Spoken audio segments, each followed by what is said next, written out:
Hi friends, இன்னைக்கு நல்ல டேஸ்டியான மஷ்ரூம் கறி பார்க்க போகிறோம். இந்த மாதிரி மஷ்ரூம் கறி செஞ்சு பாருங்கள், டேஸ்ட்டு சூப்பராக இருக்கும். புலாவ் வெரைட்டிஸோடையும் சாதம், சப்பாத்தி, தோசை, இட்லியோடலாம் வச்சு சாப்பிட அல்டிமேட்டாக இருக்குங்க. இந்த சூப்பர் டேஸ்டியான மஷ்ரூம் கறி இப்போ எப்படி செய்யறதுன்னு பார்க்கலாங்க. பேனில் 1 டீஸ்பூன் போல் ஆயில் சேர்த்துக்கலாங்க.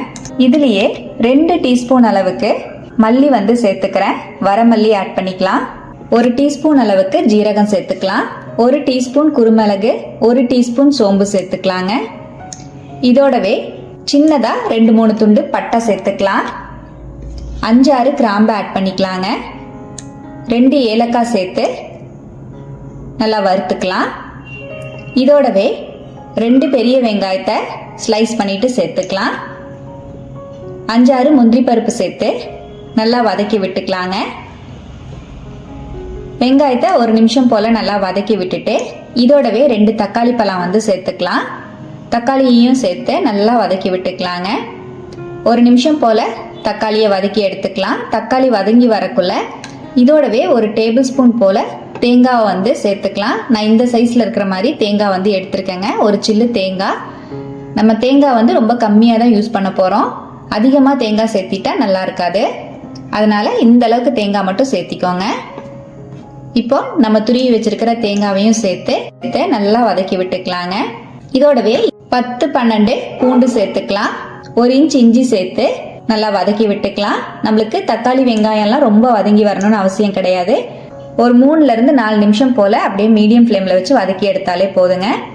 இப்போ நம்ம தக்காளி வெங்காயத்தெல்லாம் நல்லா வதக்கிட்டேன் பாருங்க. இந்த அளவுக்கு வதக்கினாலே போதும். ரொம்ப சாஃப்ட் ஆகணும்னு அவசியம் கிடையாது. இப்போ அதை நல்லா ஆற வச்சுட்டு மிக்சி ஜாருக்கு மாற்றிக்கலாம். இப்போ நம்ம வதக்கி வச்சிருக்கிற தக்காளி வெங்காயத்தை மிக்சி ஜாருக்கு மாற்றிட்டேன்.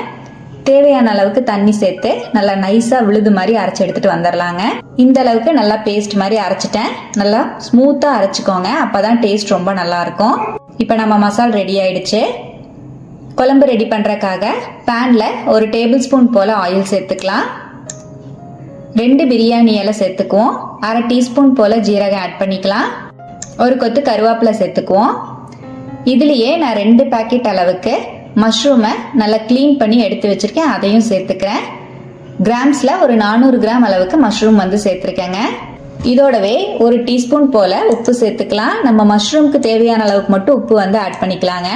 நான் 1 டீஸ்பூன் போல் கல்லுப்பு சேர்த்து நல்லா வதக்கி விட்டுக்குவோம். மசாலா சேர்த்துறதுக்கு முன்னாடியே நம்ம மஷ்ரூமை இந்த மாதிரி நல்லா வதக்கிட்டு சேர்க்கறனால உப்பு காரம்லாம் பிடிச்சி நம்மளுக்கு மஷ்ரூம் சாப்பிட்றதுக்கு ரொம்பவே டேஸ்ட்டாக இருக்குங்க. இப்போ ஒரு 5 நிமிஷம் அப்படியே ஹை ஃப்ளேமில் வச்சு நல்லா கலந்து விட்டுக்கலாம். நம்ம கலந்து விடவே காளான்லேருந்து நல்லா தண்ணி விட ஆரம்பிக்கும். ஒரு 5 நிமிஷத்துலேயே நல்லா காளானில் தண்ணி விட ஆரம்பிச்சிருச்சு. நல்லா கலந்து விட்டுக்கலாம். நம்ம சுத்தமாக தண்ணியே சேர்க்கல, ஆனால் எந்த அளவுக்கு காளான்லேருந்து தண்ணி விட்டுருக்கு பாருங்க. இப்போ நல்லா கலந்து விட்டுக்குவோம். காளானில் விட்டுருக்கிற தண்ணி எல்லாம் நல்லா சுண்டி நம்மளுக்கு காளான் நல்லா சாஃப்டாக வெந்து வரணும். இப்போ பாருங்க நல்லா கலந்து விட்டுட்டேன். காளானில் இருக்கிற தண்ணி எல்லாம் நல்லா சுண்டி காளானும் நல்லா சாஃப்டாக வெந்துருச்சு. ஒரு காளான் எடுத்து சாப்பிட்டு பார்த்தீங்கனாலே தெரியும், நல்லா சூப்பராக சாஃப்டாக வெந்திருக்கும். ரொம்ப நேரம் ஆகாது, ஒரு 2-3 நிமிஷத்துலேயே காளான் நல்லா சாஃப்டாக வெந்துருங்க. இப்போ இதோடவே 2 டீஸ்பூன் அளவுக்கு மிளகாய் பொடி சேர்த்துக்கலாம். நம்ம மசால் வதக்கி அரைக்கும் போதே மிளகா சேர்த்து வதக்கி அரைச்சிக்கிறதுனாலும் அரைச்சிக்கலாம். காளானோட மிளகா பொடி சேர்த்து வதக்கிட்டு நம்ம மசால் சேர்க்கறனால காளானில் உப்பு காரம்லாம் பிடிச்சி டேஸ்ட் ரொம்ப நல்லா இருக்குங்க. இப்போ 2 டீஸ்பூன் அளவுக்கு மிளகா பொடியையும் சேர்த்து 1 நிமிஷம் போல் நல்லா கலந்து விட்டுக்கிறேன். இதோடவே நம்ம அரைச்சி வச்சிருக்கிற மசாலா பேஸ்ட்டையும் சேர்த்துக்கலாம். மசாலா பேஸ்ட்டையும் சேர்த்துட்டு நல்லா அந்த எண்ணெயிலேயே 1 நிமிஷம் போல் வதக்கி விட்டுக்கலாங்க. மீடியம் ஃப்ளேமில் ஸ்டவ் வச்சுக்கோங்க. இப்போ நல்லா வதக்கி விட்டுட்டேன். இப்போ நம்ம குழம்புக்கு தேவையான அளவுக்கு தண்ணி சேர்த்துக்கலாம். மிக்சி ஜார் அலசி நான் ஒரு 2 கப் போல் தண்ணி சேர்த்துக்கிறேன். தண்ணி சேர்த்துட்டு நல்லா கலந்து விட்டுருவோம். இப்போ நல்லா தேவையான அளவுக்கு தண்ணி சேர்த்து நல்லா கலந்துட்டேங்க. இதோடவே உப்பு சேர்த்துக்கலாம். நம்ம மஷ்ரூம் வதக்கும் போது உப்பு சேர்த்துருக்கோம். இப்போ நம்ம குழம்புக்கு தேவையான அளவுக்கு மட்டும் உப்பு சேர்த்துக்கலாங்க. நான் 1 டீஸ்பூன் போல் கல்லுப்பு சேர்த்துக்கிறேன்.